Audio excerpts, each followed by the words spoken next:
갖추시고 걸림없는 삶을 사시면서 모든 생명들을 일반으로 인도하시는 부처님과 부처님의 덕상을 이루며 삶의 근본이 있는 그들의 모습에 무량한 공덕을 갖춘 법성과 바르게 수행하시는 수행자들에게 기대합니다.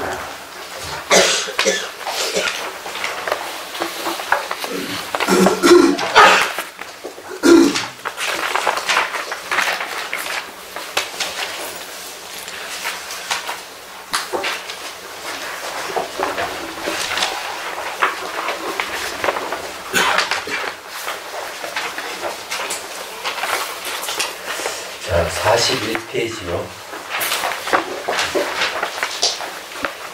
깨달은 모습과 깨닫지 못한 모습 같은 점과 다른 점. 그 명상을 이왕이면 하나 말씀드리면 우리 입정하고 이렇게 이제 할 때 논서에 보면은 이 밀견 논서에 간신보살님이 정수리에 감로수를 물을 부어주는 게 있어요. 신도들에게는, 스님들은 좀 그렇지만 신도들에게는 좋다 저는 생각을 하는데, 그래서 앉아서 간신보살 오셔가 감로수를 쭉 부어줘 온몸 물을 이렇게 쭉 이렇게 흘러내리도록 하는 거죠. 근데 건강에 좋습니다. 그렇게 하면 몸에 기운도 생기고, 원래는 참회 의식의 하나로 보는데, 물을 부어주는 것은 제업을 깨끗이 하는 행위거든요. 근데 우리 여기에서는 이제 그것을, 감로수관이라 해가지고, 그렇게 합니다. 대개 이제 어느 때 효과가 있는가 하면은, 고산지대에 갔을 때, 티벳이라든지, 보탄 3600보지 이런 데 가서, 이렇게 이제, 버스를 타고 가면서 이렇게 3분 내지 한 5분 정도만 하더라도 고산병이 완화가 돼요. 얘기하자면. 그럴 정도로 혹시 이제, 너무 피곤하고 이러면은 그냥 의자에 앉아서 상상으로 이제 간신보살님께서 물을 부어주신다, 감로수를 부어주신다, 이렇게 쭉 붓기만 해도, 피로 회복됩니다. 한번 해보시길 바라고요.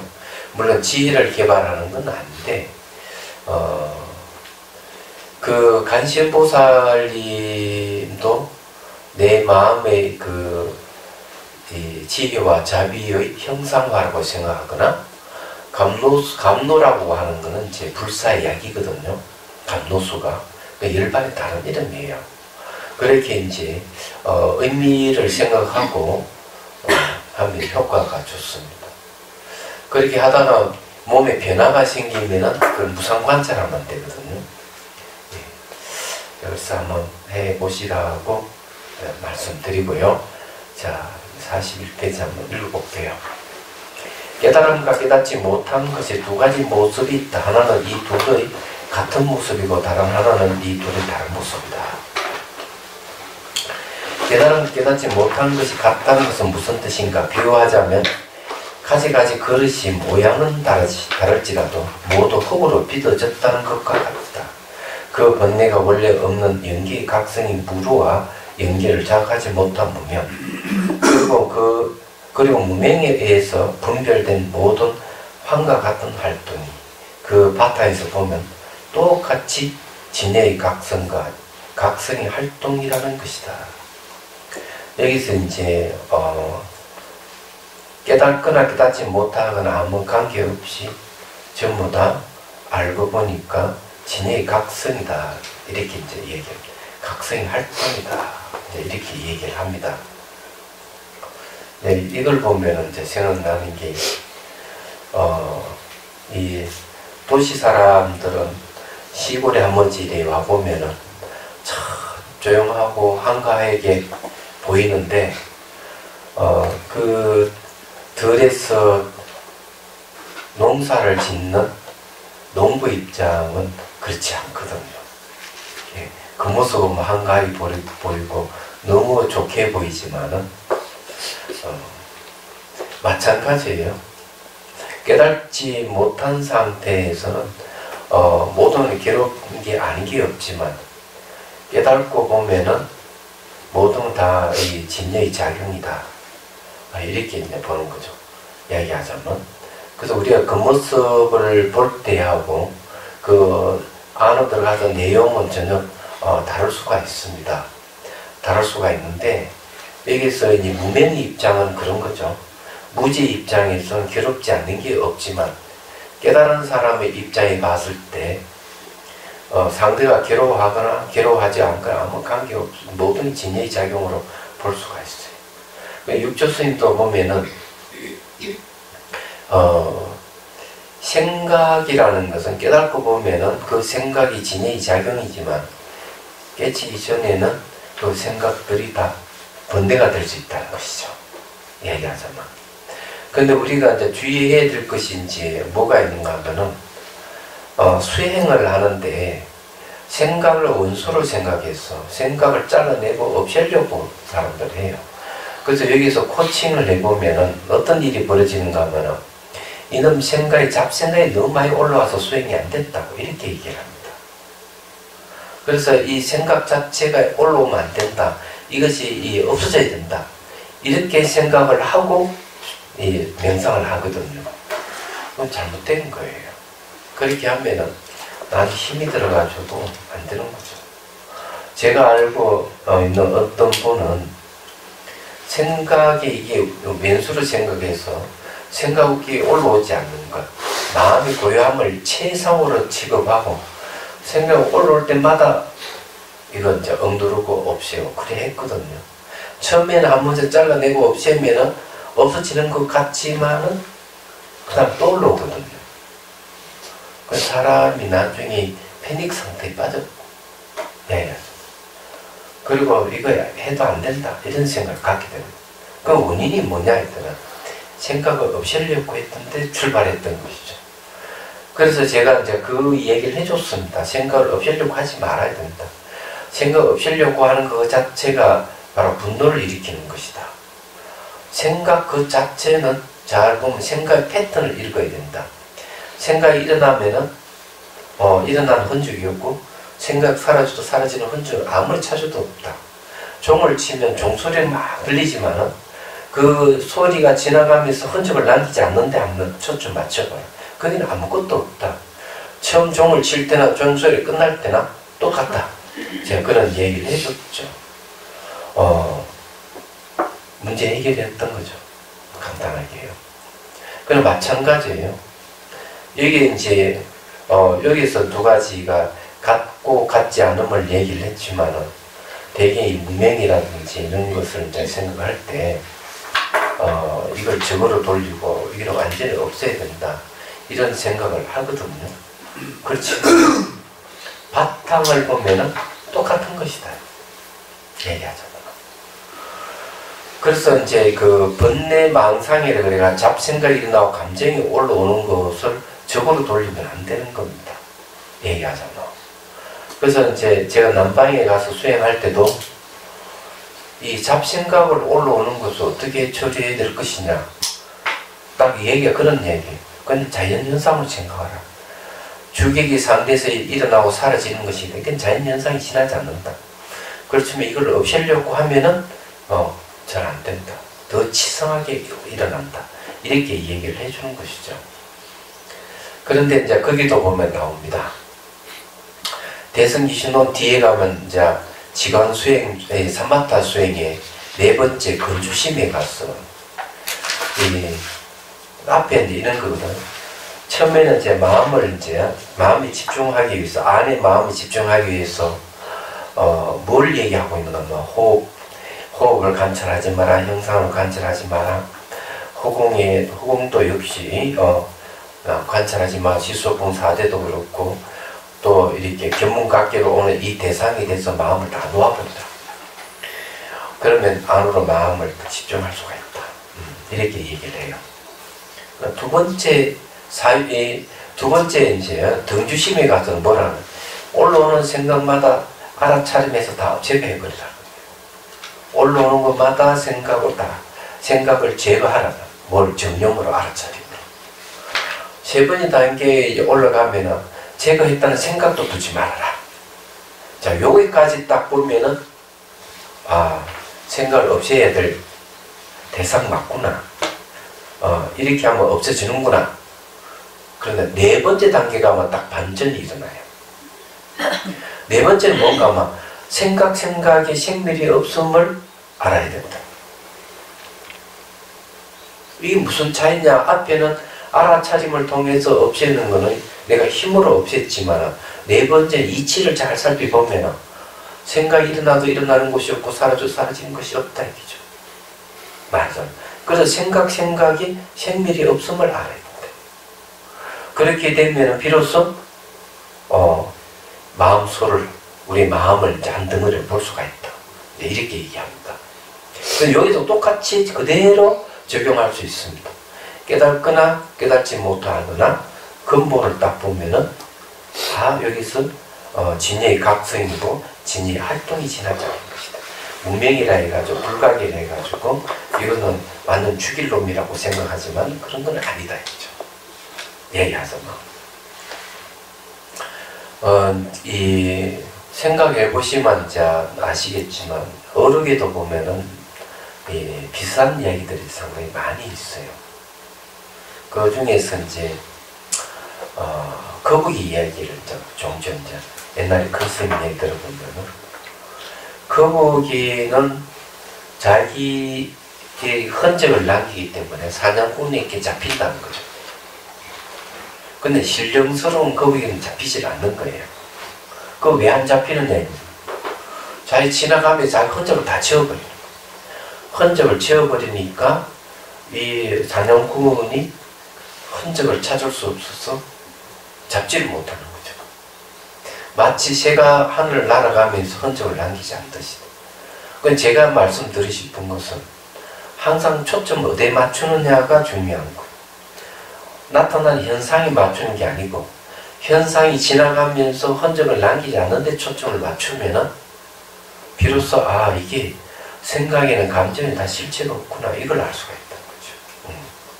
근데 아무것도 아닌 것 같아도 이 연기를 자극하지 못하는 무명, 그 무명에 의해서 나타나는 분별되는 환과 같은 활동, 이걸 바탕에서 딱 보면은 똑같은 진여의 각성이고 각성의 활동이다. 딱 이렇게 얘기하는 거죠. 그래서 이제 이걸 많이 활용합니다.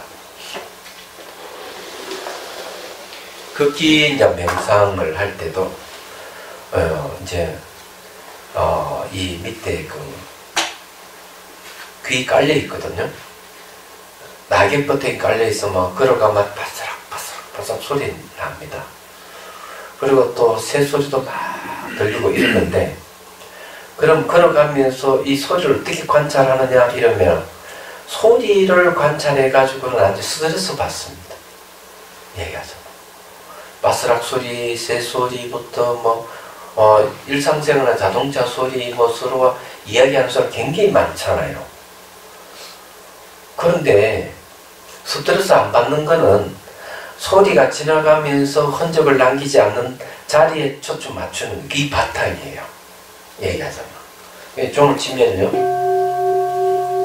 소리에 귀를 기울이는 게 아니고 소리를 들으면서 소리가 지나가면서 흔적을 남기지 않는 데다 딱 초점 맞추고 있어야 돼요. 여기 바탕에다 초점 맞추는 방법이에요. 요게 그럼 똑같은 얘기를. 바탕에서 보면 똑같다 이거지.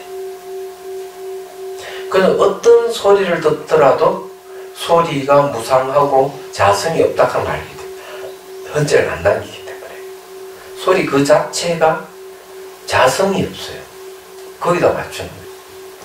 근데 이런 방법을 똑같이 쓰는 게 이제 어디 있는가 하면 성각이감에 보면 윤기적각이라고 할 수가 있어요.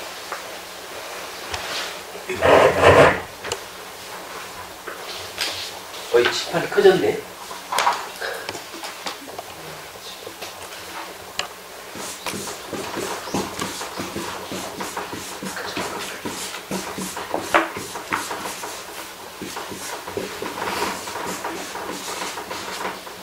생각이 일어나면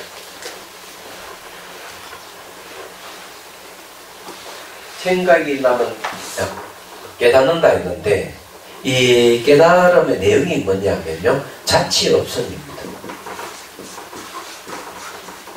요 잠에서 깨다 이런 뜻이거든요. 자치 없음을 깨닫는 걸 얘기해요. 자치 없음을 아는 걸 깨닫는다가 안다는 뜻이에요. 생각이 탁 일어나면 생각이 자치 없음을 체크. 탐공 스님은 이거 체험해 보셨죠? 연기적가 자치 없음을 체크하는. 지금 여기서 얘기하는 게 우리가 이걸 어떻게 이해해야 될 것이냐 이렇게 얘기하면 단순히 같고 다른 점을 얘기하지만은 그 같고 다른 점을 얘기할 때 어떤 시각에서 이런 얘기를 할까 하는 걸 캐치해야 되는데 나중에 바탕이 같다는 걸 봐야 돼. 바탕 근본을 봐야겠죠. 연기적가 요거는 이제 대응되는 게 이제 요런 말들 대응되죠. 잘 보시면은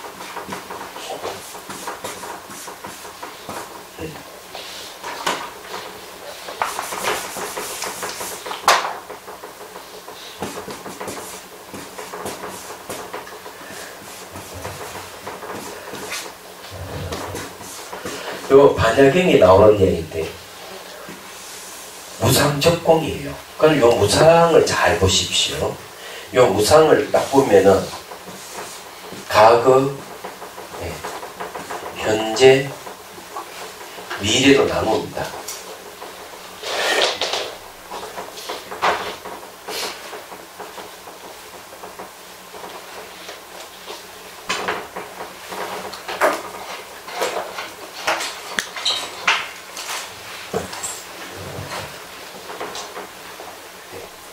여기 이제 과거는 지나갈 수 없고요. 미래는 오지 않을 수 없어요. 현재는 딱 두 가지예요. 하나는 생겼다가 하나는 소멸하는 거죠. 발생과 소멸. 이건 이제 일어남과 사라짐이라고 하죠. 자, 일어남과 사라짐을 다시 보면은 일어나도 흔적이 없어요. 흔적 없어. 일어나도 일어나 흔적 없고 사라지면 흔적이 없어. 안 머무니까요. 머물지 않기 때문에. 그래서 여기 머물지 않는다는 거죠.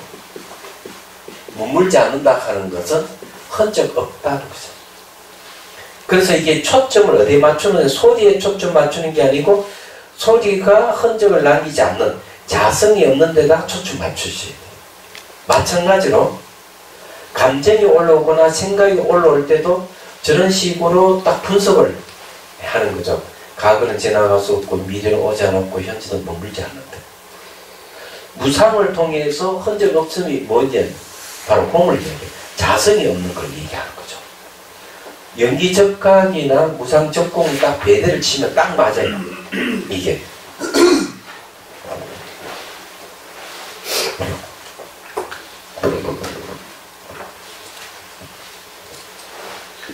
그 여기 이제 바탕에서 보면 하는 거는 이것을 그대로 수행에 응용이 가능하고 실제로 그렇게 순사들을 응용했던 겁니다. 얘기하죠. 그래서 이 얘기를 하는 거예요. 생각해 보시면 일상시는 그대로 응용할 수 있는 거예요. 우리 걷기 명상할 때는 그대로 이걸 활용합니다. 무상관찰을 보통 하죠. 자, 이런 무상관찰 다시 한번 얘기해보죠. 이게 여러분들이 도움이 되니까. 나무의 기대가 세 가지적인 소리를 듣는다. 그러면 제일 먼저 어떻게 되는가 하면 가까이 소리 듣는 거 들으면서 좀 멀리 듣는 까지 청각 의식을 확장시키는 거죠. 가만히 들어오면 저 멀리까지 소리 듣거든요. 자, 그 의식 공간에서 세 가지적이고 가까이 소리를 들으면서 똑같은 소리가 있는가 우선 확인하는 거죠. 그러니까 세 번째는 지나가는 소리는 돌아오지 않는 거 확인하는 거. 여러 가지 소리는 지나가면 안 돌아오는 거. 미래는 아예 오지 않을 수 없다는 거. 현재는 소리가 들리는데 그 다음에 흔적을 남기지 않는 거. 계속 소리는 들으면서 머물지 않으니까. 거기 초점, 머물지 않는데 다 초점 맞추고 있는 거죠. 머물지 않는 데에 마음을 맞추고 있다. 그러니 이런 훈련을 계속 반복하면은 어떤 일이 벌어질까 이죠. 날마다 숲속에 가서 여러분들 나무의 기대가 이래 훈련을 한번 해보십시오.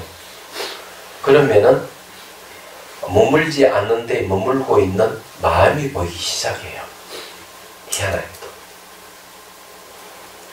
그러면 그 마음에다 초점을 맞추면 그 다음에는 반전이 일어나요.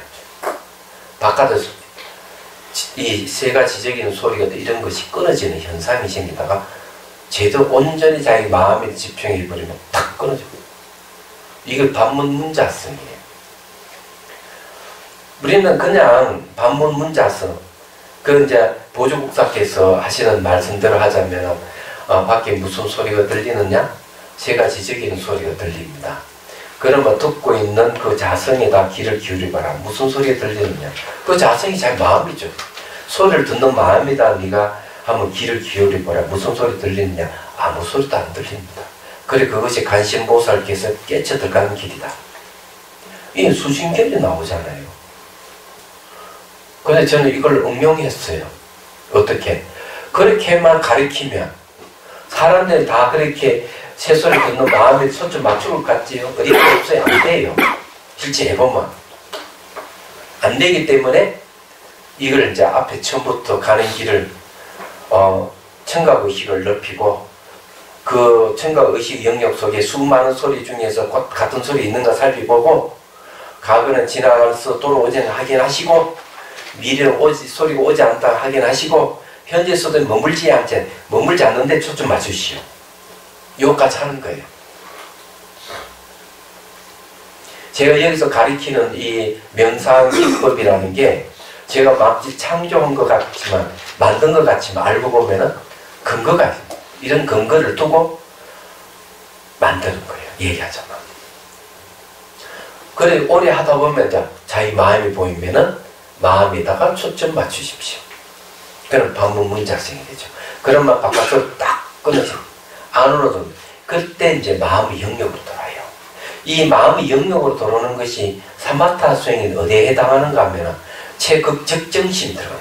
꼭 간단한데 과정은 간단하지만 실제로 간단하기 때문에 더 쉽기 때문에 수행하기 쉽다는 얘기죠. 최극적정심은 뭔가 하면은 그런 겁니다. 마음이 바깥으로 흩어져 가면 흩어지는 걸 알고 있는 그 정념에다가 머무르라. 정념이 머무르면 주관 객관이 하나가 됐어. 바깥 경계를 알리 알 수 있고 자기 마음의 모습을 알리 알 수가 없다. 주객이 딱 하나 되는 거죠. 이런 상태가 됐다 안 됐다 됐다 안 됐다 하다 완전하게 딱 자리 잡혀 주객이 하나 된 상태에 익숙해지면은 그것을 심일경성이라고 그러죠. 네, 전주일치라고 그러고. 그래서 성가에서는 그것을 타성일편이라고 합니다. 몸과 마음과 하도 한 덩어리가 됐다. 그래 될 때 이제 뭐가 오겠어요? 선정이 오고 마음의 고요함 속에서 화두를 계속 붙들으라.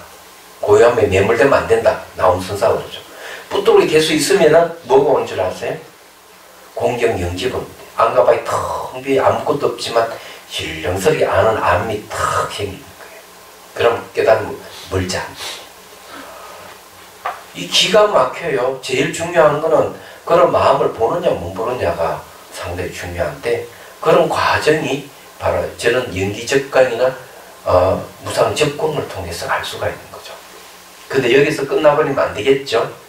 그 다음 단계 또 있어요. 마음이 보이면은 마음에다 초점을 잘 맞추고 있으면은 희한한 걸 보게 돼요. 생각이 아니 그때는 생각은 다 사라지고 없어요.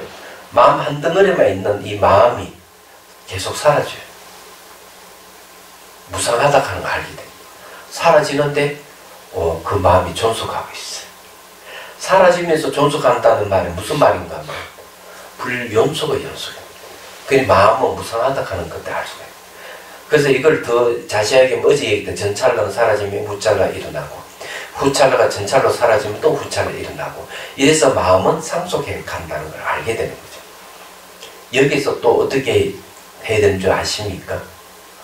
또 마음을 과거, 현재, 미래 또 나누는 거야. 과거의 마음은 어떨 수 없고 지나갔어. 미래의 마음은 오지 않았어 얻을 수 없고 현재의 마음도 머물지 않는 걸 딱 보는 거예요. 머물지 않는 마음에 머물게 되면은 금강삼昧경론에서 얘기한 대로 첫 번째 무지 무가 튀어나옵니다. 그래서 거기에 머물지 않는데 머물고 있는 마음을 유주라 그러죠. 머무름이 있는 거죠. 그 다음 찰나에 머물지 않는데 머물고 있는 첫 번째 무에다가 머무는 순간 두 번째 무가 튀어나와요. 유주가 무주로 바뀌는 거예요. 그러면서 마음의 본성으로 쑥 들어가 버린다는 거죠. 그래서 마음은 근본이 없고 현상을 나타낼 종자도 없다. 공적하다. 금강삼昧경에서 탁 얘기합니다. 그 이야기를. 그런데 이 마음이 과거, 현재, 미래를 나눠서 그렇게 관찰하라. 그럼 그건 뭘 어디에 근거를 하고 있느냐? 그 근거 있어요. 오늘 금강경이 나오잖아요. 과거신 불가득, 현재신 불가득, 미래신 불가득. 과거신 불가득, 현재신 불가득, 미래신 불가득 하려면 마음을 과거, 현재, 미래를 나눠서 관찰했다는 얘기예요. 얘기하자면. 그러면 그것까지 가려고 그러면 어떻게 해야 되느냐? 기본적으로 자기 마음을 봐야 돼요. 자기 마음을 보지 못하는 이상은 안 되는 거죠. 그래, 반문 문자성이 쉬운 게 아니라는 얘기입니다. 알고 보면은. 그래서 이제 그렇게 이제 하는 과정에서 여기서 바탕을 보라 하는 게 바로 그런 거예요. 머물지 않는 데다가 초점 맞추라 하는 바탕을 보는 방법입니다. 소리도 그렇게 보고 감정과 생각도 그렇게 보고 나중에 마음 한 덩어리 보이면 그것도 똑같이 적용해서 하면 바로 깨달음을 얻는 것이죠. 깨닫고 보면은 여기서 진여의 각성과 각성의 활동이다 하는 걸 알게 된다. 무명이라 하는 것도 알고 보니까 진여의 활동이었고 진여의 모습이었구나. 무명이라 하는 거. 이렇게 아는 순간 무명은 애초 처음부터 존재하지 않았다 하는 걸 알게 되는 거죠. 그렇게 되는 겁니다. 이 죽음 구절의 내용이 매우 간단한 것 같아도 매우 중요한 것을 시사하고 있는 거예요. 제가 이 수행을 하면서 생각을 해보십시오. 제가 왜 이런 강의가 이루어질 수 있는가? 배경이 딱 그렇게 될 수밖에 없어요. 제가 송강사에서 햇수론만 17년을 살았는데 이 정강을 받고 난 뒤에 몸이 몹시 아팠어요. 이거 이러다가 죽겠다. 91년도에 정강 받고 92년도에 아마 정강식을 동화사서 했어요. 그것도 좀 사연이 있어요. 롤러코스터를 탄다 그럴까? 재밌는 에피소드도 있긴 있습니다만 그건 이제 제외하고. 그래서 내가 이러다가 죽겠다. 내가 죽더라도 선방에 가서 내가 참선을 하고 죽는 게 내가 좋지 않을까? 그래서 이제 노스님에게 이제 얘기를 했죠. 제가 1년 정도 내일 수행을 해야 되겠다고. 근데 그 전에 선방 준비를 하고 있는데 도반이 속삭거렸어. 남방에 가면은 부처님 당시의 모습을 볼 수 있다고. 또 생각을 해보니까 선방 가서 수행, 명상, 참선하는 거 좋은데 이왕 죽을 것 같으면 남방에 가서 부처님 당시의 모습을 보고 죽는 게 좋겠다 해서 방향을 선회한 거예요. 그래서 1년하고 한 달 부럽던 열심히 수행하고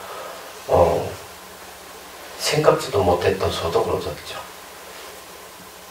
새로운 사실에 눈을 뜨게 된 거죠. 근데 제가 배운 바탕이 뭡니까?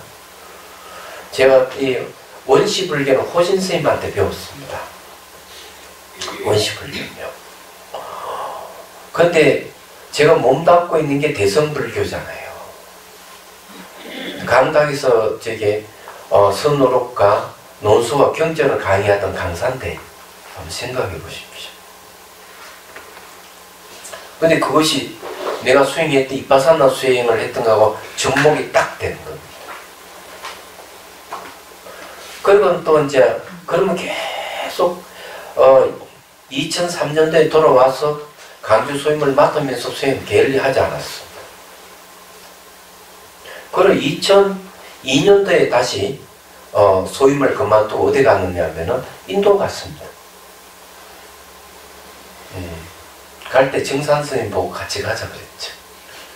제가 영어도 안 되고 뭐 글 쓰는 것도 안 되고 비행기 타기가 곤란해가지고 도움을 좀 받기 위해서 그래 세상 구경하는 거 좋지 않겠나 싶었어. 그래서 정산 스님은 같이 갔죠. 그 가면서 또 가서 또 1년 동안 열심히 다리 꼬고 앉아서 수행을 했습니다. 그리고 티베트 불교가 어떤 것이 기웃거리기 시작했죠. 그래서 그 티베트 스님들하고 만나서 대화도 하고 노스님 만나서 또 수행했던 것을 물어본 데는 너무 친절하게 가르쳐 주셔가지고 남방이 빠사 선사와 또 다르다 하는 걸 알게 된 거예요. 생각해보면요. 저는 이런 게 이제 갔다 와서 계속 강의하고 이러면 수행하면서 되게 경전이나 논설을 보는 안목이 달라지기 시작했던 생각이 전부 다 수행적 시각에서 보기 시작. 그래서 이런 게 이제 보이는 거예요. 얘기하죠.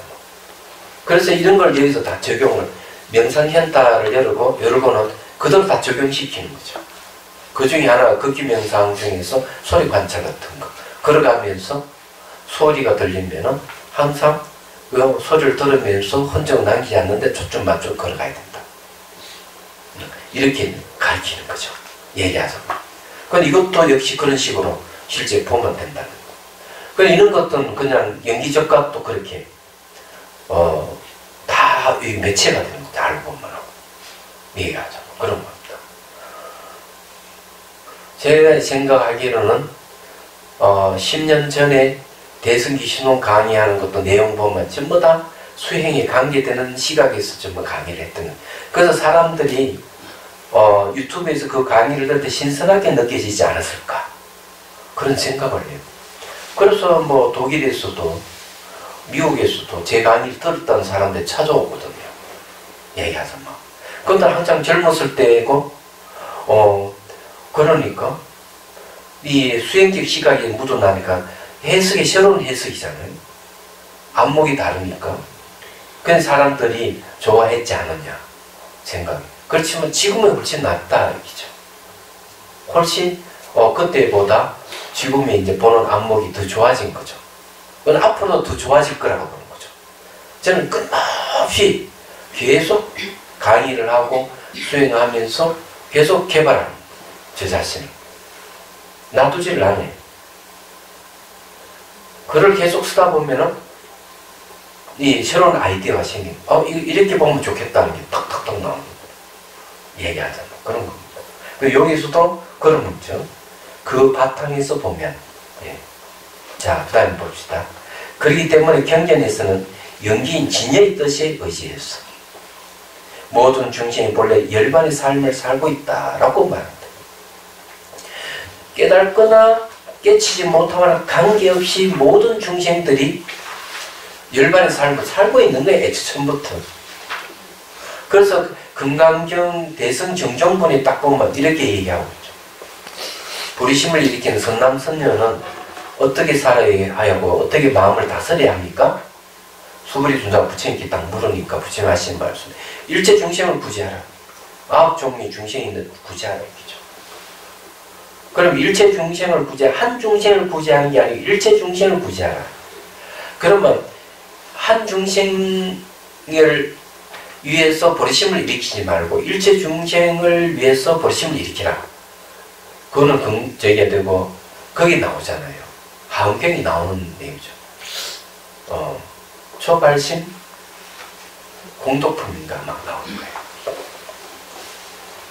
그럼 마음이 얼마나 크겠어요. 마음을 크게 내면 잔잔한 번뇌는 없어지게 돼 있어요.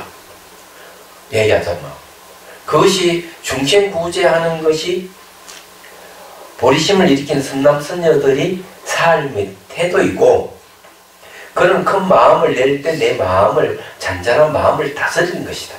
그것도 해석해보면 딱 그렇게 나오는 거죠. 그러면서 뭐를 얘기하는가 하면 일체 중생을 다 열반에 인도하더라도 열반에 인도하는 중생이 아무도 없다. 왜?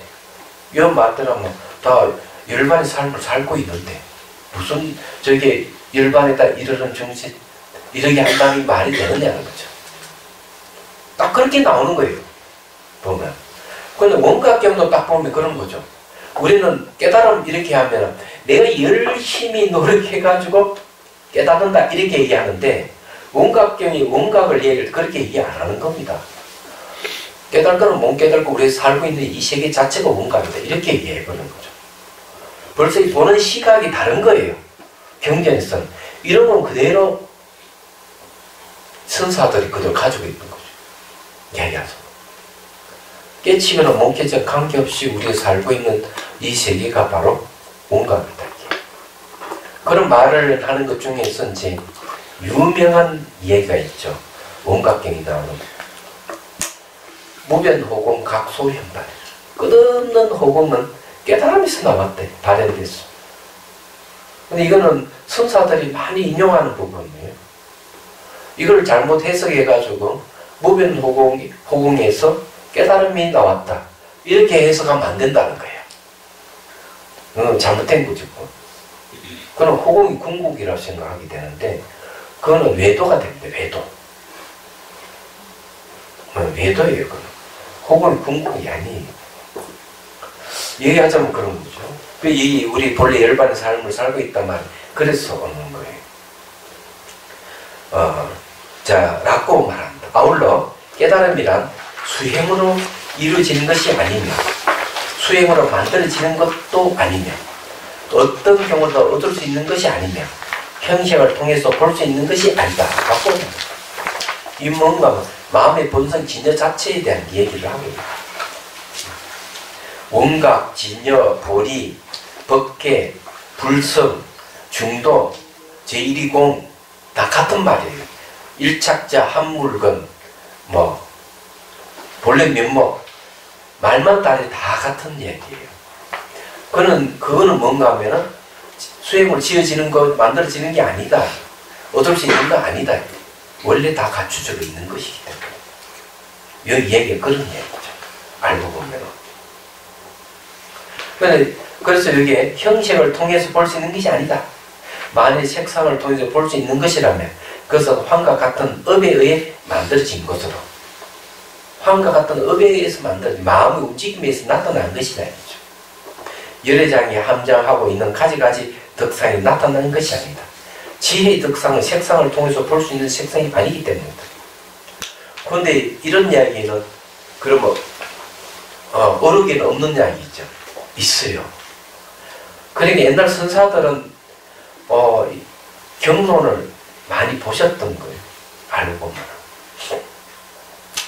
티벳 고승은 이렇게 얘기합니다. 마음은 모양도 없고 색깔도 없다.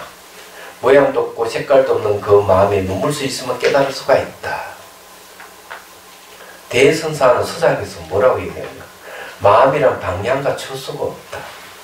방향과 초소가 없다 하는 것은 결국 형식이 없다 이런 소리예요. 똑같은 이야기입니다.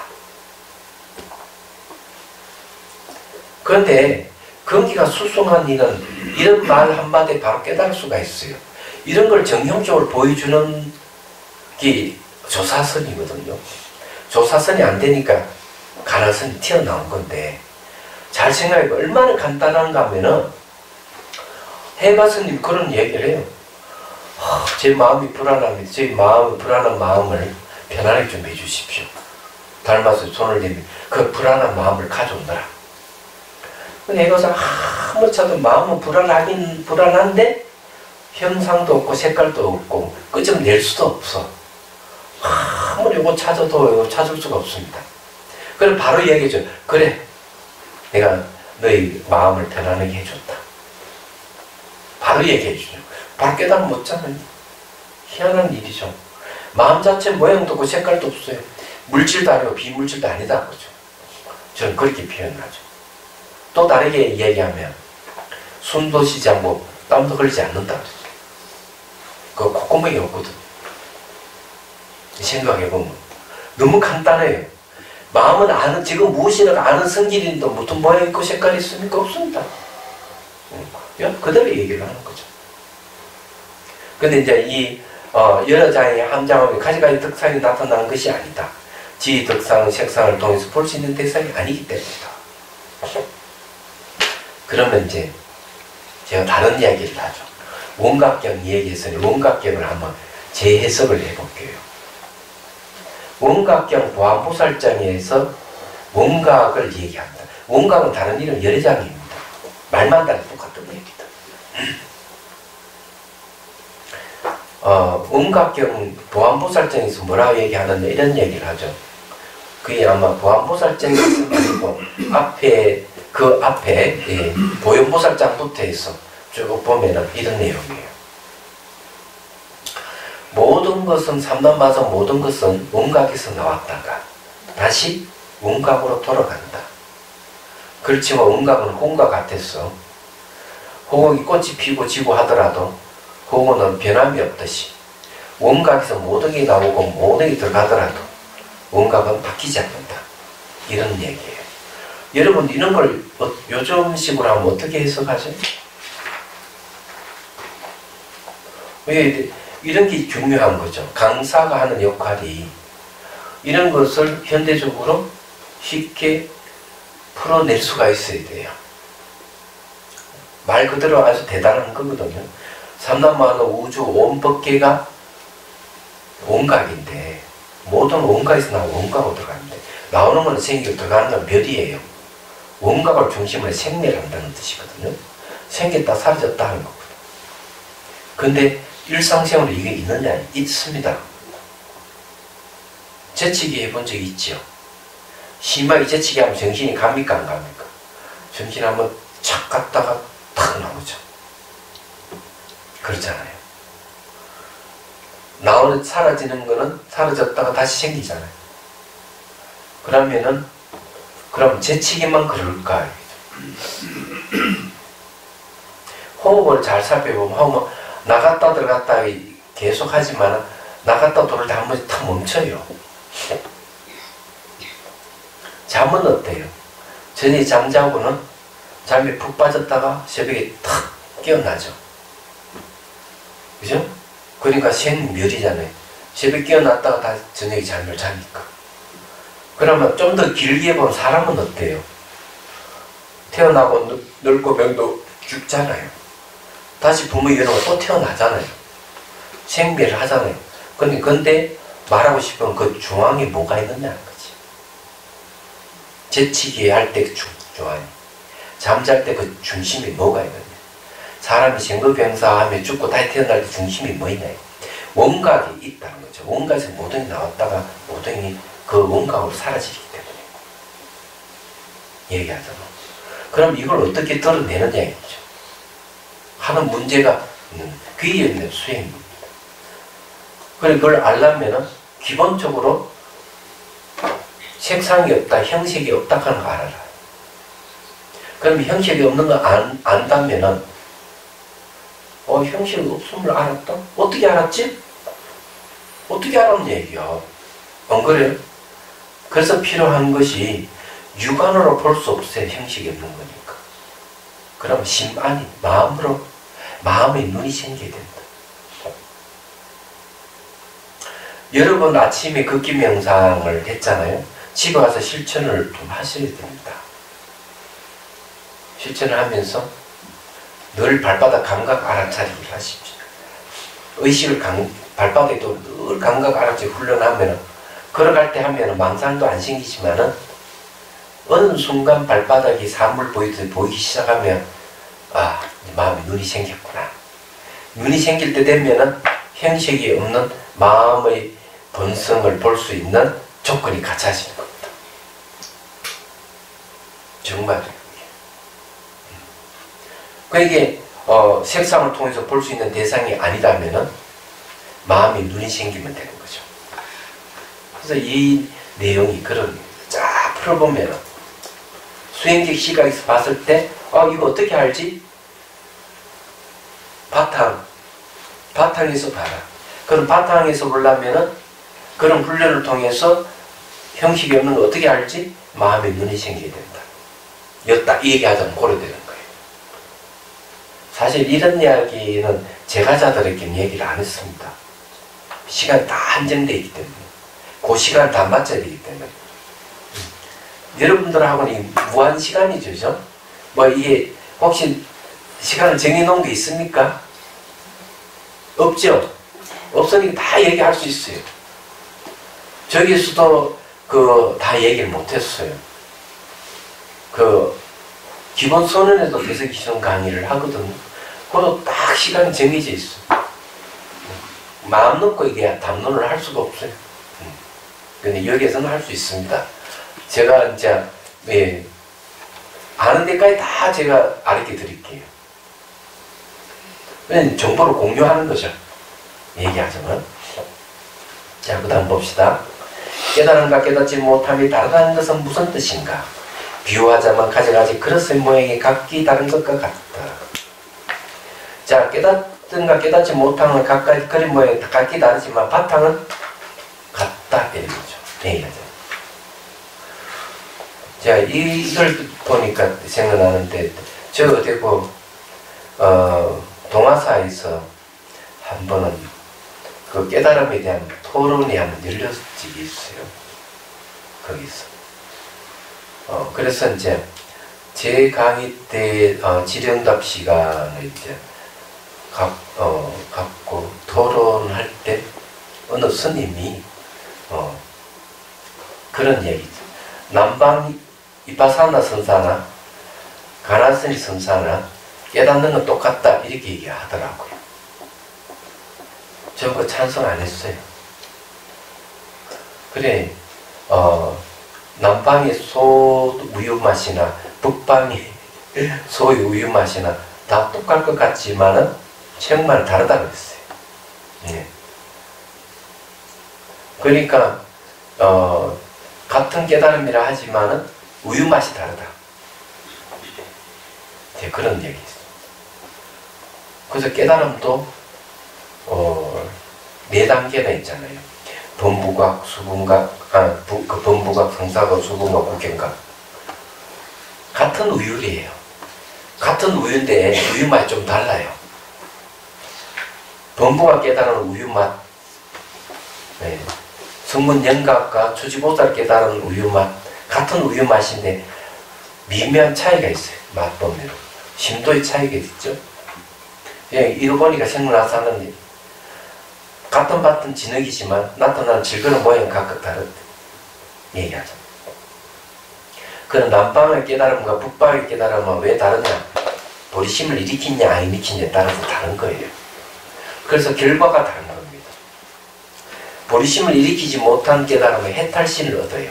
해탈의 몸을 얻는데 도리심을 일으킨 이 깨달음은 법신입니다.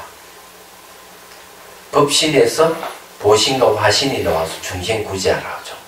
해탈신은 모든 속박이 벗어난 몸이기 때문에 자기 한 몸만 딱 근사하고 끝나버려요. 거기서 다른 몸은 중생구제하는 몸이 안 나옵니다. 왜? 보리심을 안 일으켰기 때문에. 그래서 이게 깨달음이라 하더라도 깨달음의 맛이 다르다는 말이 그런 뜻이에요. 그런데 이것도 좋은 시각이죠. 바탕을 돌아요. 그렇죠? 비유하자면 가지가지 그릇의 모양이 각기 다른 것 같다. 곧 연기각성이 번뇌 없는 물의 지혜의 성품으로 아는 것과 분별만을 아는 무명으로 아는 것은 다르다는 것이다. 네. 질그런 모양이 다 다른 거예요. 그렇지만 바탕은 다 같다. 물의 지성은 각기 다른 모습으로 나타나는 모든 곳에서 각기 다른 모습을 분별하는 알무로 작용하되 그 분별을 물든 형상을 따르되 물든 모습 그대로를 대비추는 차별의 암이지만 무명 그 자체가 분별과 번뇌를 본성을 하는 차별의 암이기 때문이다. 자, 그래서 이제 이 물든 모습 그대로 있는 그대로 대비치 보는 차별의 암하고 무명에서 보는 차별의 암, 이게 좀 다르지 않을까 하는 생각을 하게 됩니다. 말하자면은 그래서 이게 무루와 무명은 다르다는 겁니다. 그럼 뭐가 다르냐 이렇게 하면 이 물덤을 따라서 나타나는 차별의 암, 이거는 마음에 이렇게 깨있는 본성이 인연을 따라서 차별의 암을 나타내는 거고, 그거는 이제 앞에서 말하는 무루가 그런 거죠. 무명은 성품이 그래요. 성품 자체가 물이 들어있는 차별을 보는 거예요. 하나는 따르는 거고 하나는 성품 자체라 하면 다른 점이 얘기하세요. 그래서 여기 내용이 왜 무명 그 자체하고 앞에서 무루가 이 물든 형상을 따라서 차별의 암하고 다르다 하는 것은 구분하셔야 돼요. 얘기하자면 무명 그 자체는 늘 차별을 내지만 무루는 형식을 따라 차별을 내요. 이것이 개발되면은 바로 열양지가 됩니다. 무루라 하는 것은 지혜잖아요. 세는 것이 없잖아요. 사물을 우리 인식하면은 눈에서 뭐가 나오는만 바로 대상을 인식하는 에너지가 눈에서 나와요. 귀의 소리를 들으면 마음이 대상 따라 마음이 나와요. 이렇게 이 눈, 귀, 코, 혀, 몸, 피부로 그냥 막 마음이 나오는 거는 샌다 이렇게 물이 새듯이. 무루라 하는 건 대상 인식을 안 해버리는 거예요. 대상 인식을 하지 않기 때문에 마음에 새어 나올 리가 없는 거예요. 그러면서 중생의 근기에 따라서 차별의 암을 내는 거예요. 아, 저 중생은 보니까 성향이 이러이러하구나. 그에 따라 분별하는 차별의 암을 탁 내는, 이런 건 지혜를 얘기하는 겁니다. 그렇지 무명 그 자체는 그렇게 못하는 거죠. 애초 자체는 무조건 차별하는 거죠. 자, 이런 것도 이제 극명하게 이제 우리가 알 수 있는 게 이제 있어요. 재벌가의 갑질을 잘 보면 알 수가 있습니다. 그 사람들은 명예와 지위가 있고 재산이 있는데 갑질을 하는 사람이 많아요. 얘기하자면 자기가 갖고 있는 명예와 지위와 재산을 갖고 상대를 깔보는 거고 갑질을 하는 거죠.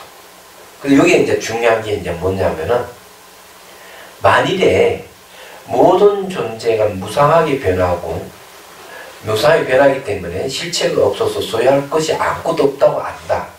그러면은 그런 무자성, 무소유가 아는 것은 지혜입니다. 지혜 내용이 무자성, 무소유예요. 그런 사람은 사물을 보더라도 집착이 없는 것이죠. 이런 경지에 이르려면 자기가 명예와 지위와 재산이 있더라도 절대로 사람들을 갑질을 안 해요. 할 수가 없어요. 갑질 대상이 없다 하는 걸 알기 때문에. 갑질할 대상이 아예 없는 거죠. 그 지혜가 생긴 사람은 항상 겸손한 거죠. 똑같이 보는 거죠. 지혜 내용이 뭐냐, 무자성, 공은 평등을 뜻하기 때문에. 그런 걸 모르는 사람들이 명예와 지위와 재산을 갖고 갑질을 하는 겁니다.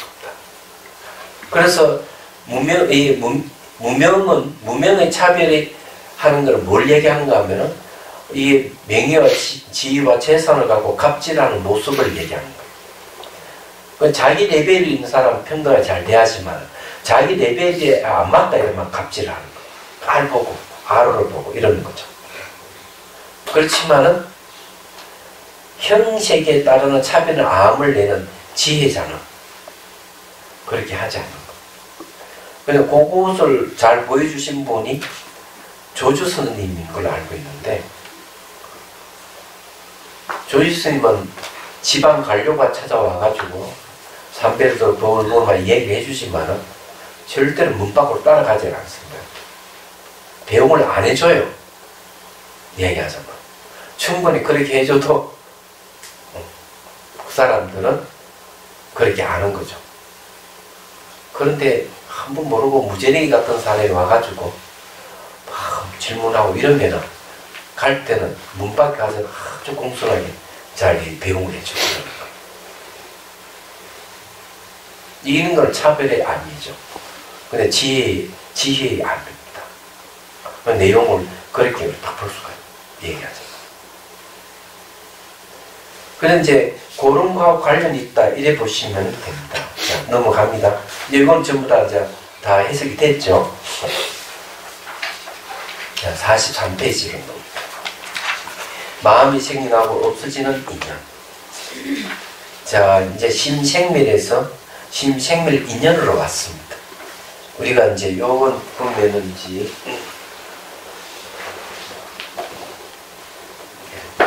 자, 이렇게 됩니다. 그 표를 보면은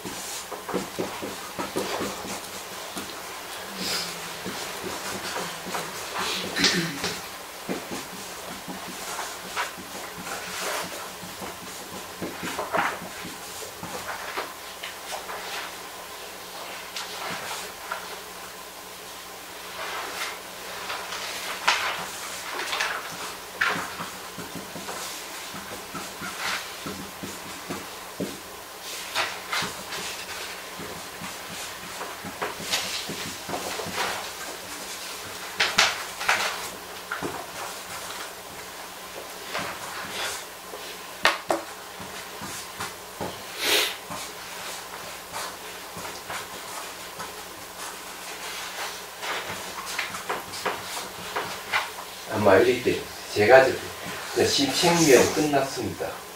심생멸 인연으로 이제 들어가죠. 그리고 여기 이제 여선자 잘 알다시피 각과 불각이 나온 거죠. 네. 이 각에는 이제 본각과 시각을 얘기하고 딱 내용을 보면 딱 나와 있어요. 불각은 이제 이 3세 6추를 얘기하죠.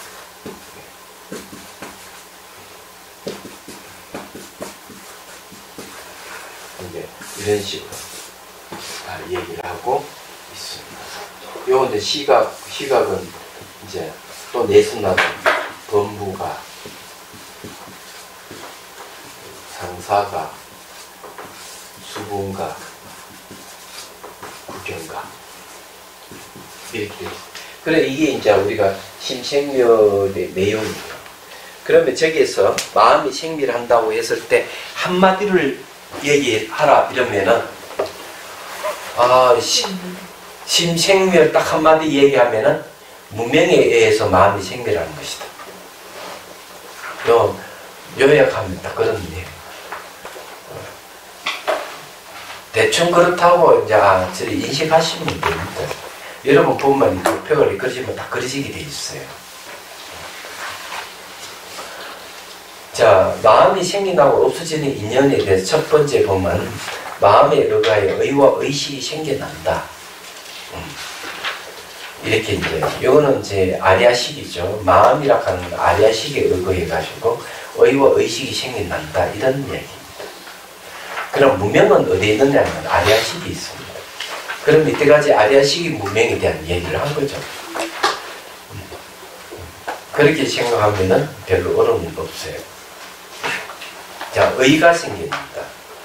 생멸심이 있게 되는 인연은 아리아식에 의거하여 의와 의식이 생겨나고 없어지기 때문이다. 자, 44페이지.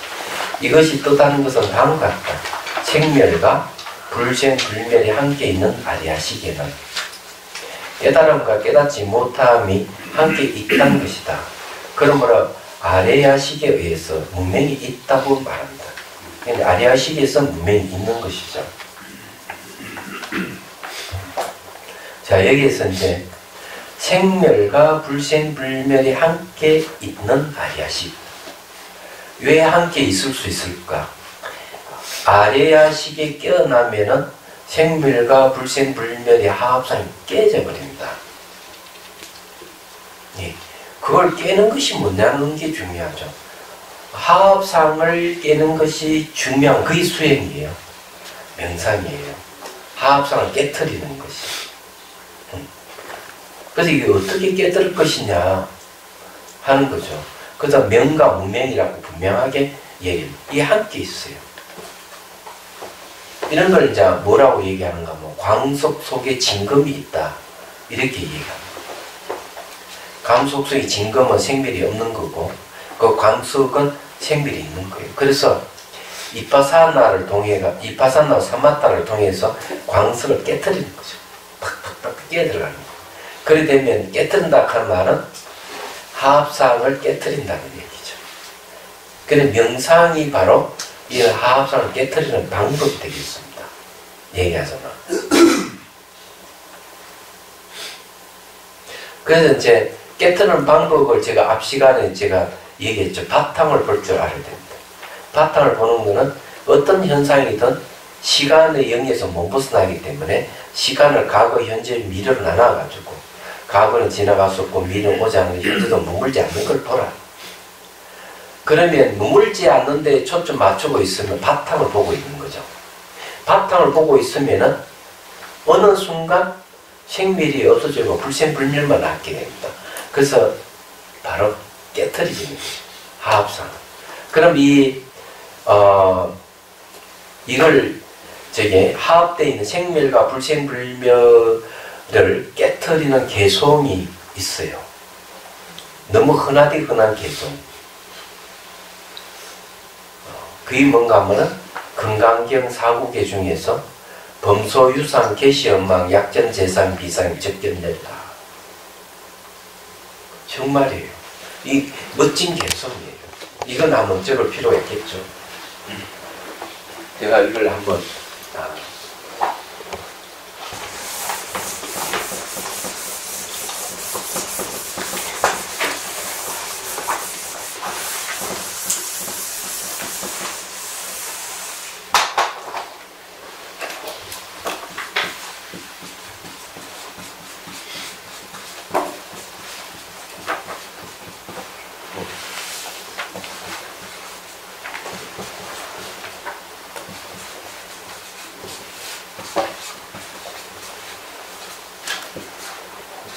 잘 안 보이죠? 이게 다 되니까 금방 빨가.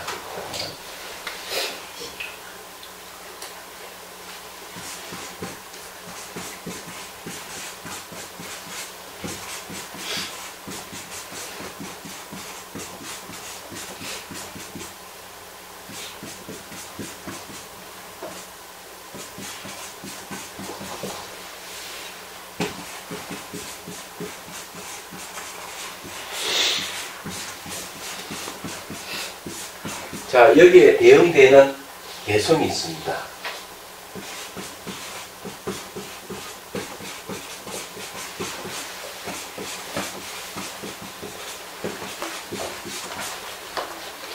여기 이거는 금강경이 나오는데 초기에는 그럼 여기에 대응될 수 있는 딱 맞는 개성이 있나 아마 있어요.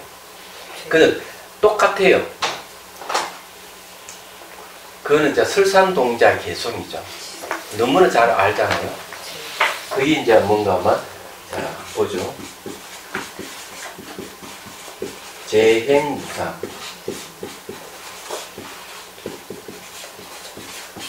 시생멸법.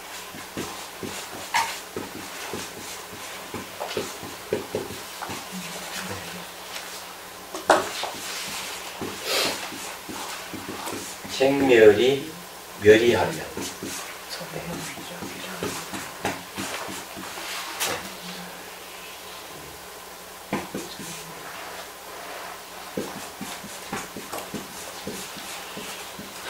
정멸이 위락이라.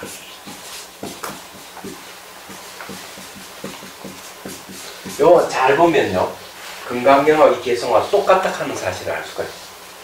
물론 모든 상은 다 허망하다.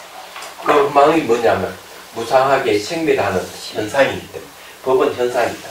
생겼다 사라지는 현상은 다 허망한 거예요. 이거 딱 맞잖아요. 얘기하자면. 근데 만약 본다 이죠. 모든 상이 상 아님을 보면 생멸이 사라져버리면, 상이 상 아님 본다 하면 생멸이 다 사라진다는 얘기예요. 생겼다 사라졌다 사라진다면 적견의 열의를 본다. 정멸이 최상위 절거입니다. 정멸은 열반이잖아요. 자, 열반인데 열반의 다른 이름이 뭘까요? 이 마음의 본성을 얘기합니다. 마음의 본성. 그렇기 때문에 성가에서는 마음이 곧 부처다 이렇게 해보죠. 다 통하게 돼 있어요. 그런데 우리가 여기서 주목할 점은 어떤 걸 봐야 되느냐 하는 게 있어.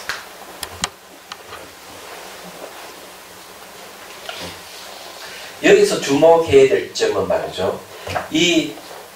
요 기점을 해서 선을 쭉 꺼보면은 알 수가 있어요. 우리가 살고 있는 이 생멸 속에 뭐 변하는 건 허망하잖아요. 그 속에 살고 있어요. 그리고 여기는 생멸이죠. 생멸. 여기에는 불생불멸이에요. 그래서 이 관건이 뭐냐면은 이 생멸에서 불생불멸로 와야 되는데 여기 이제 오는 게 바로 명상이에요. 그래 수행이죠, 수행. 그래 방법이 뭐냐? 방법은 이거 똑같이 얘기하면 딱 한 구조를 얘기하죠. 요거는 생멸을 보니까 무상이죠. 보십시오. 무상이잖아요. 그 다음에 무상, 즉 뭐며 불생불멸 공이죠. 딱 말이 반야기 인경에서 나오는 이야기.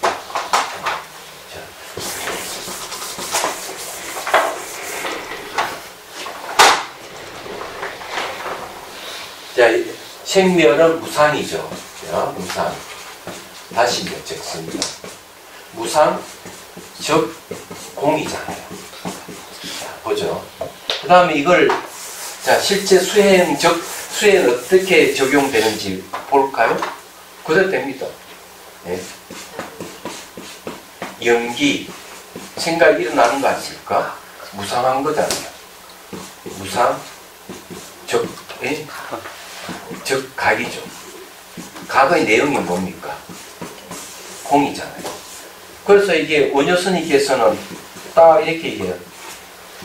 공의 뜻은 깨달음의 뜻이다.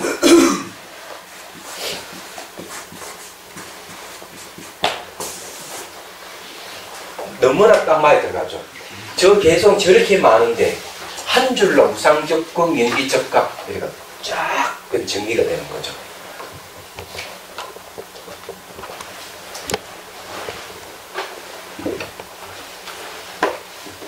너무 간단해요, 이게.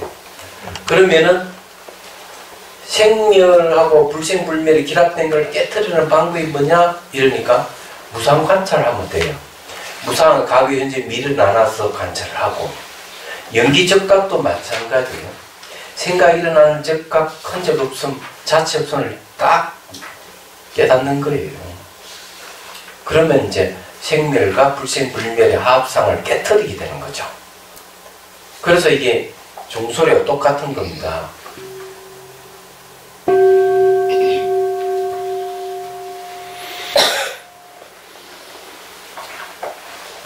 소리는 생멸하는 거죠.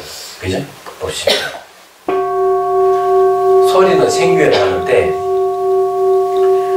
소리가 지나가면서 흔적을 안 남겨요. 소리 자체에 자성이 없는 거예요. 자체 성품, 소유할 수 있는 게 없어요.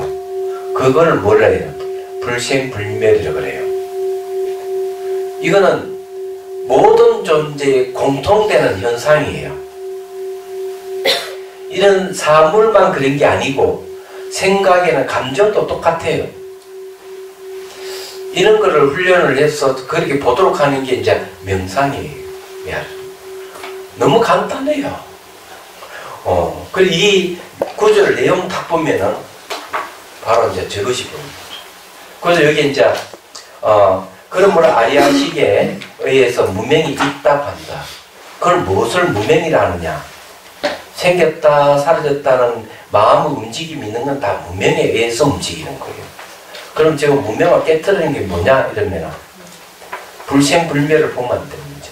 불생불멸을 보는 방법은 뭐냐 그러니까 무상관찰부터 차근차근 이렇게 보는 방법이 있는 거죠. 그리고 이제 중론같이 아예 분석을 해버립니다. 사고 분별을 해가지고 완전히 공성을 내버리잖아요. 공성이 불생불멸이니까. 우리의 관건은 뭐냐면 이런 걸 이론으로서가 아니고 실제 수행에서 이것을 어떻게 적용하느냐가 중요해요. 그래서 남바 이빠사나도 보십시오. 관찰하는 게 뭘 관찰하는 거예요? 정현상과 물질상이 일어나고 사라진 걸 관찰하라. 관찰을 하면서 더 깊게 관찰할 때 정현상이든 물질 현상의 과거는 지나갈 수 없고 미래는 오지 않아서 현재 머물지 않는 걸 관찰하라. 거기서 이제 바로 무상고무화. 무상고무화 삼법인 연기 다른 이름이에요. 적각적으로 바로 연기를 볼 수 있도록 하는 거죠. 얘기하자면. 그래서 이게 이빠사나도 두 종류가 있어요. 두 종류. 이 안타깝게 생각하는 것은 우리나라에 이빠사나 수행하시는 분들은 출세간 이빠사나를 하는 게 아니고 거의 대부분 세간 이빠사나를 하고 있어요. 세간이니까 시간, 공간의 제약을 갖고 있는 이빠사나예요. 그 말은 뭔가 하면은 뭔가 마음에서 일어나는 현상만 보고 있어요. 그래서 이 현상을 보고 진전이 없는 사람은 대개 세간 이빠사나를 하고 있다. 이렇게 보면 돼요. 그럼 그게 어떤 걸 얘기해요? 몸에 빛이 나타나거나 영상이 생기거나 그런 걸 보는 거예요. 밀고 땡겨 이런 거 보면 현상만 보는 거죠. 그런 걸 감히 과거는 지나가서 없다 하는 걸 확인 안 하려고 하는 거죠. 안 하려고 하는 것보다는 못 하는 거예요. 그렇게 안 가르쳐 주니까. 그냥 무상관찰하라 이러면 무상관찰 되겠어요? 세세 가르쳐 줘야 돼요. 지나간 걸 돌아오지 않은 걸 확인하십시오. 이해해야 됩니다. 미래는 오지 않았다는 걸 확인하시고 현재도 매 순간 생겼다 사라졌다 머물지 않는 걸 자기 직접 보라고 해야 돼요. 처음에는 잘 안 되지만 자꾸 하다 보면 보이기 하거든. 그걸 본다는 건 이제 심한이 열렸어요. 마음이 눈이 열릴 때 보는 거예요. 처음에는 안 보여요. 그래서 이 현상만 보고 있으면은 안 되는 거죠. 무상고 무아를 삼법인을 봐야 출세간이 바사나를 할 수 있는데. 그래서 여기서 이제 보면은 어떤 분은 한 몇 년간 이바사나 수행했는데 진전이 없어서 찾아오신 분이 있어요. 그러면 제가 코칭을 해주죠. 간단하게 나타나는 현상을 전부 다 감각으로 바꿔서 보십시오. 시각적으로 보이는 것도 감각이에요.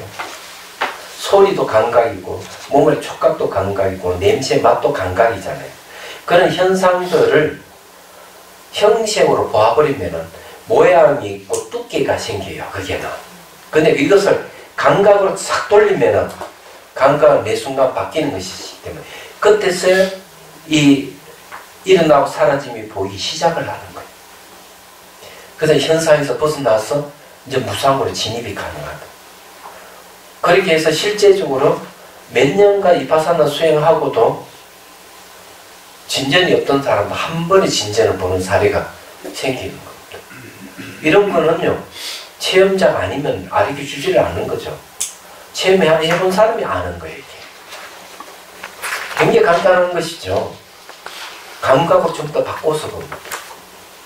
제가 얘기했잖아요. 이제 손을 잡으면은, 자, 여러분 한번 잡아보십시오. 이 책상을 딱 잡으면, 힘껏 딱 잡으면 딱딱하죠? 그럼 딱딱하다 하면 전부 다 시선을 어디에 돌리는가 하면, 아, 제법 두껍네, 딱딱해, 이렇게 다 생각을 하잖아요. 이거는 바꾸셔야 돼요. 딱딱하면은, 아, 딱딱하다니 감각이구나. 감각으로 싹 돌려버려야 돼요. 그럼 감각은 변하지? 변화를 보기 시작하면 무상관찰이 시작돼요. 우리 몸과 마음이 일어나는 현상을 관찰할 때 그런 식으로 하는 거예요. 이거를 가르쳐 주는 사람이 있으니까 처음 세간이 바상을 하고 있는 거예요. 그래 무슨 진전이 있겠어요? 여기서 가르치는 자비수관이라고 하는 것은 자비수관 이상한 뚱딴지 같은 것을 가리킨다 이렇게 생각하는데 안 그렇습니다. 부처님이 가르치는 신수신법 그대로 따르고 있어요.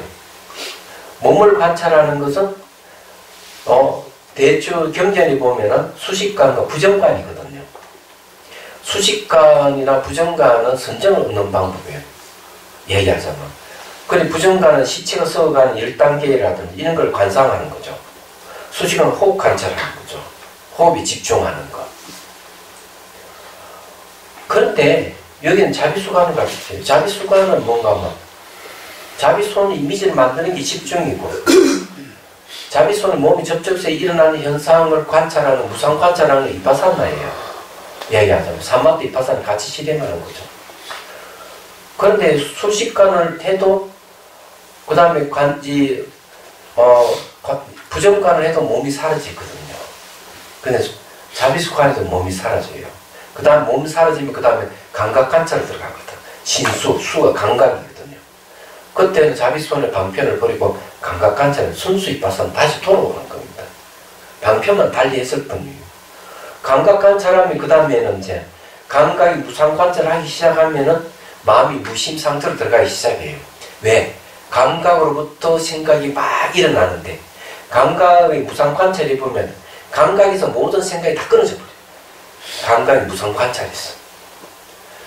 좋은 감각은 탐욕으로, 싫은 감각은 성냄으로, 무덤덤한 감각은 어리석음으로 이렇게 번뇌가 일어나는데 좋은 감각이든 싫은 감각이든 무덤덤한 감각이 매 순간 무상하게 변한 걸 관찰하면 좋은 감각이 좋은 감각에서 끝나고 싫은 감각이 싫은 감각이 끝나고 무덤덤한 감각이 딱 끝나버려요. 더 이상 다른 감정이 생각이 일어나지 않게 되는 거죠. 그러면 그 다음 뭐로 들어갑니까? 그렇게 보이기 시작하면은 마음이 영역으로 들어가는 거죠. 마음을 영역으로 들어간다는 게 중요한 건데 나중에 이파사나 10번째 단계에 가면은 일어나고 사라지는 현상에 대해서 초연해지기 시작해요. 이제는 그런 걸 현상이 일어나더라도 이게 실체 없다 하는 걸 흔적 없어를 늘 보고 있으니까 거기에 대해서 마음이 안 가는 거예요. 오히려 어디로 가느냐? 마음으로 돌리기 시작하는 거예요. 그래서 마음이 평정이 오고 성정이 오고 그 다음 열반이 들어가는 거예요. 이게 이파사나는 그런 과정이 있는 거죠. 이런 식으로. 그렇지만 대성은 그렇게 아니에요. 대성은 그냥 바로 마음에다가 집중을 하죠. 신수를 제껴버립니다. 근데 마음이 바로 집중해요. 그게 마음에 뭐가 있는 일반이 있거든요. 그런 방법이 발달된 거죠. 그냥 말하자면. 거기서 이제 이 대성기신론에서 마음을 대상으로 해서 수행하는 사마타 수행을 얘기를 하는 겁니다. 자, 그러면 또 너무 그 이야기 넘어가겠습니다. 생멸이 불생불멸이며 불생불멸 생멸인 줄 자각하지 못한 상태에서 자, 생멸이 불생불멸 불생불멸이 생멸인 줄 자각한다면 왜 되겠습니까? 결국 그 말은 생각이 불생불멸이다라는 말과 똑같은 말. 자각하지 못한 상태에서 생멸만을 알아차리는 작용이 무명이다. 생멸을 보고 있는 건 다 무명이에요. 마음이 생겼다 사라졌다 보는 건 다 무명을 하는 거죠. 일상생활에서 고정되어 있고 분리되어 스스로 존재하는 같이 보이는 건 전부 다 뭘 보는가 하면은 역시 무명입니다. 그렇지만 자기 마음이 생겼다 사라졌다 하는 걸 보고 있으면 무명을 얘기하는 거예요. 예.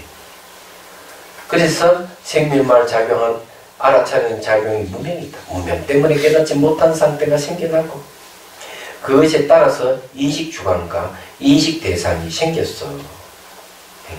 자, 능견이라는 능견상이고 거기 갈로 능현이라고 하는 경계상을 얘기합니다. 그래서 인식주관과 인식대상이 생겨. 그래서 주객이 상대에서 인식이 발생하며 그거는 이제 인식이 발생하는 것은 이제 지상부터 시작되는 거죠. 이 과정 전체가 마음에 의하여 생겼나 의이다. 이 의에 5가지 이름이 있다. 그래서 여기서 이야기하는 게 결국 뭘 얘기하느냐? 생멸을 보고 있으니까 생멸만 보고 있는 것은 무명이 돼. 그러니까 아래의식이 무명에 의해 가지고 인식 주관이 생기고 인식 객관이 생긴다. 말하자면 그리고 인식 주관, 인식 객관의 상태에서 인식이 발생하고 그 발생한 내용을 대물림에 간다 이게요. 말하자면은. 그는 이런 것이 전부 다 의라고 얘기하는 거죠. 의식하고 의하고는 다릅니다. 뭐가 다르냐? 의는 식자가 빠진 거죠. 식이라 하는 건 대상을 상대해서 그것이 무엇이라 인식한다는 말인데, 그냥 의만 있을 때는 드러나지 않는 걸 얘기하는 거죠. 아직까지 대상을 인식하는 상태 이전 단계가 의 단계예요. 얘기하자면. 그러니까 의와 의식을 그렇게 구분할 수가 있는 겁니다.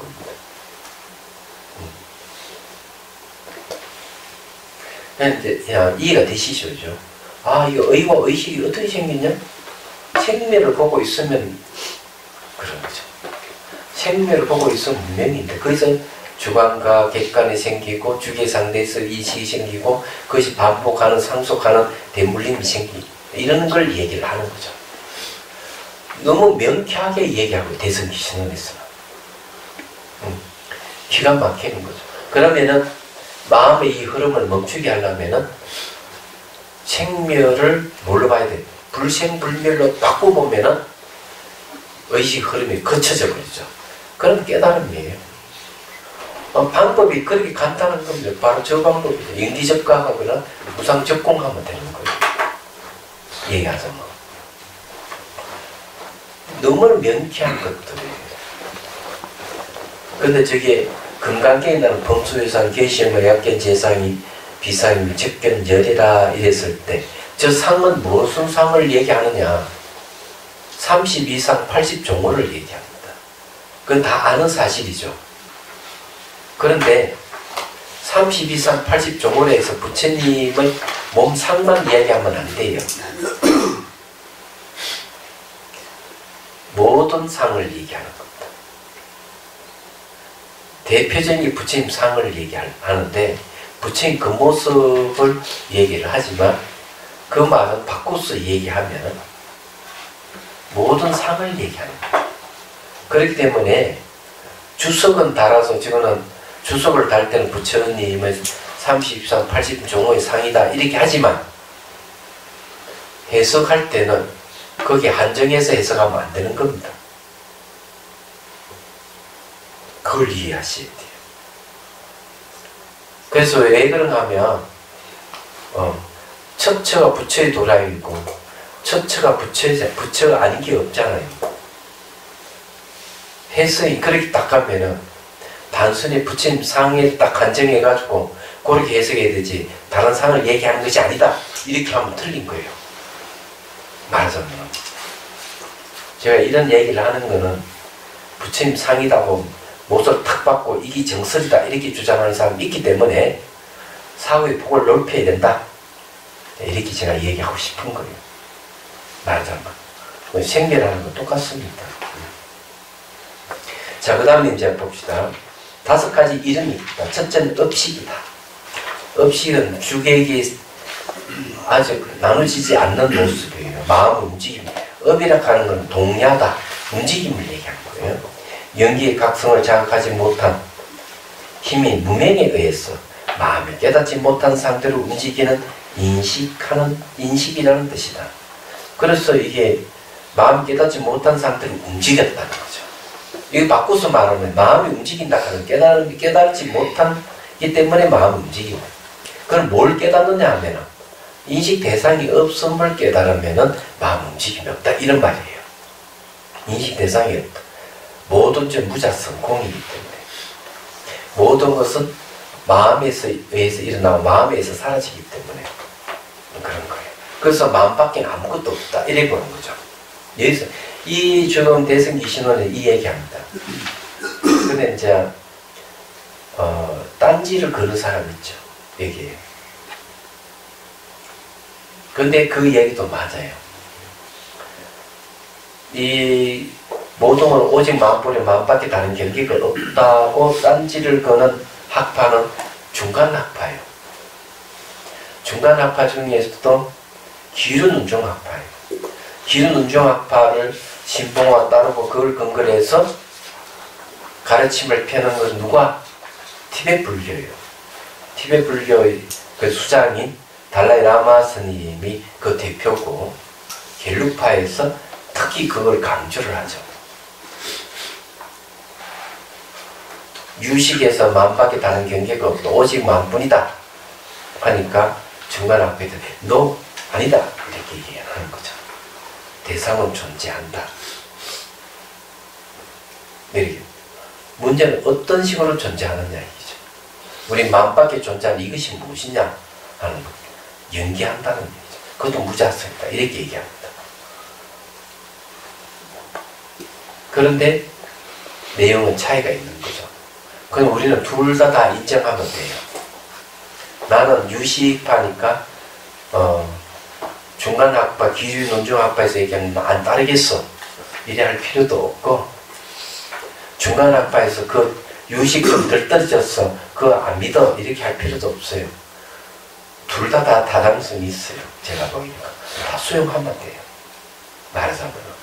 그래서 뒤에 가면은 중간학파 이후에 유식 중간학파가 등장합니다. 그러니까 중간학파 다음에 유식학파가 나오고 그 이후로 두 개를 딱 결합한 중간 유식학파가 딱 등장하는 거죠. 그러다 불성의 가르침까지 합해서 나타나는 것이 능가경이고 그 주석서가 대승기신론이에요.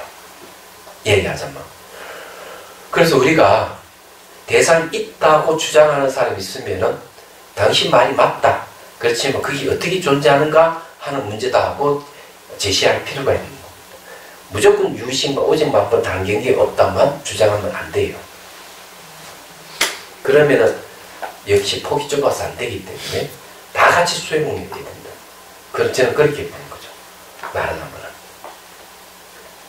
제가 왜 이런 이야기를 하는가 하면은 달라이 라마 스님은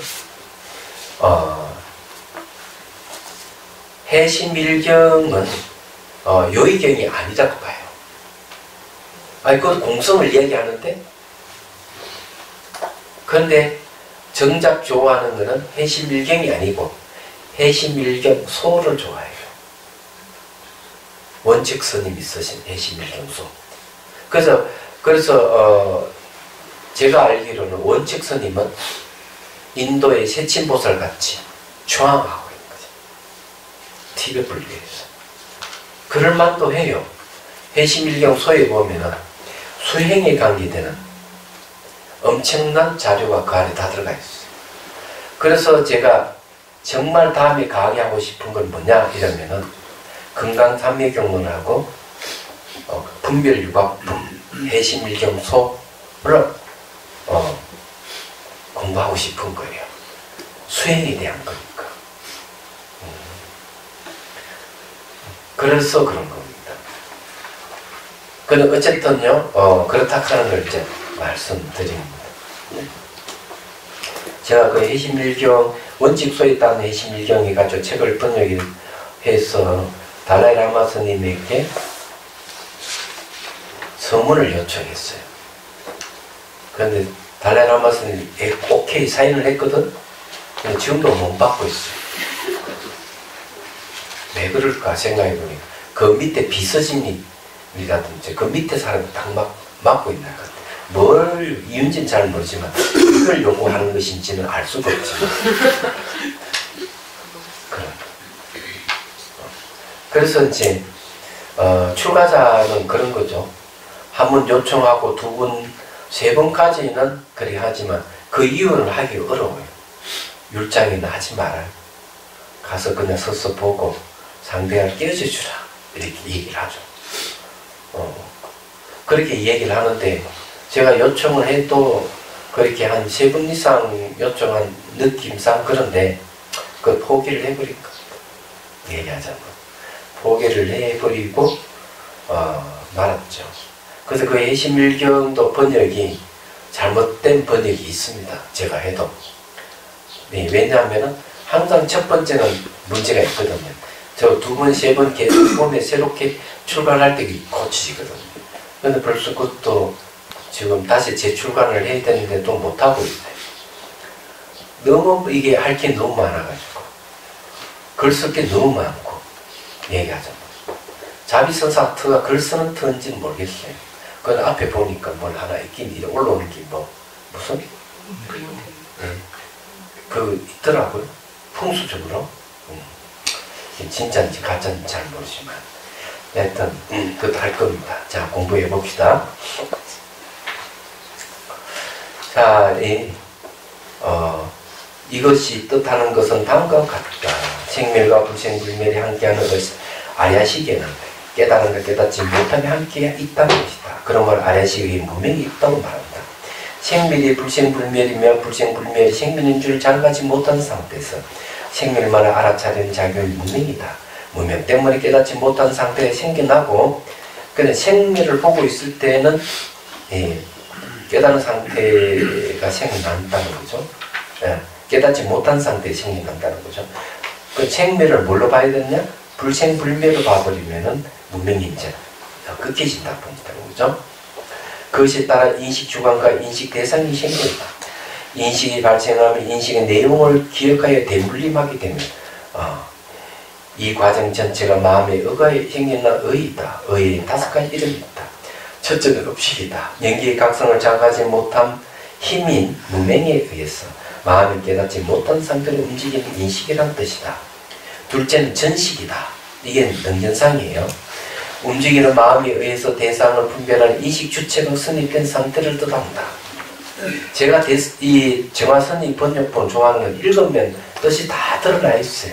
나기 때문에 이 번역을 좋아하는 겁니다. 셋째는 현식이다. 마음이 움직이면서 그 움직임 자체가 각가지 경계로 나타난 것을 뜻한다. 움직임이 경계로 나타난다는 거죠. 그 말은 마음이 보이고 들리는 이 상태를 얘기해요. 그래서 우리가 사물을 인식함으로 대상이 존재하는 것이지, 대상이 존재했기 때문에 사물을 인식하는 건 아니다. 여기는 이 대승기신론에서는 이 얘기를 하는 겁니다. 그럼 이걸 어떤 식으로 해석해야 되느냐? 우리는 사물을 인식할 때마다 그 대상에 자기 감정과 생각을 덧붙여서 새롭게 만든다고 하면 틀리거든요. 새롭게 재창조하는 겁니다. 대상을. 그러면 내가 대상에 대해서 재창조를 하고 있다 하는 걸 어떻게 알 수가 있느냐 하면 간단해요. 사람마다 사물을 보는 것이 다르기 때문인 거예요. 자, 그걸 한번 증명해 보죠.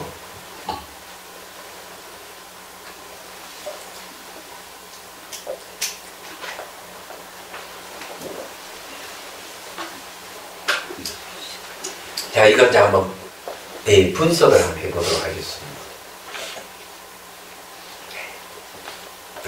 시간이 다 됐다고. 그러면은 간단하게 얘기하고 가죠. 자, 말로 하겠습니다. 이 사물을 보는 사람은 각기 다르게 봐요. 어떤 사람은 감상하라 그러면 참 잘 만들었다.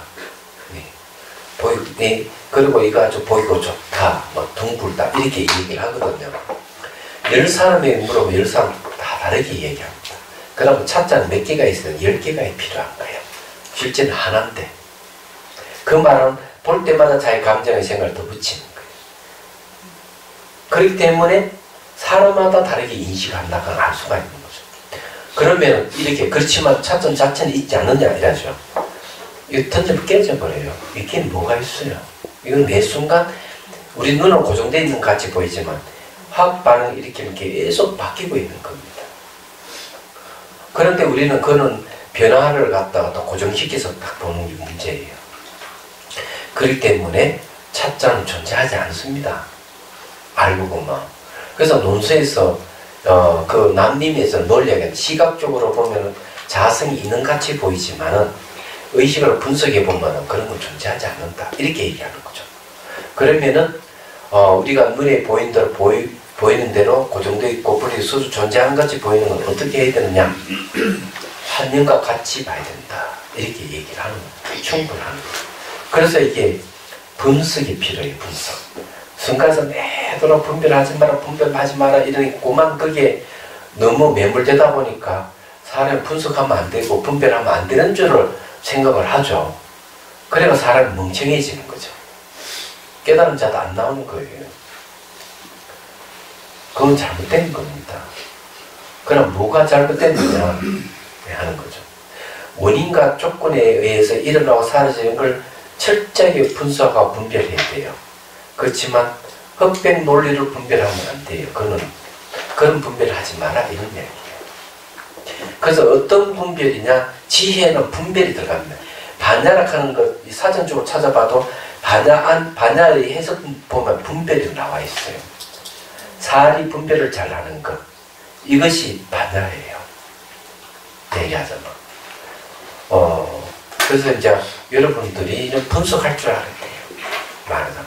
그리고 최종적으로 분석하려 할 수 없는 경지에 이르러서 무분별지를 만났을 때 그때 깨달음 오는 거죠. 그런 겁니다. 자, 그렇게 오늘 여기까지만 하고요. 다음 시간에 한 달 후에 또 만나기로 합시다. 질문 있습니까?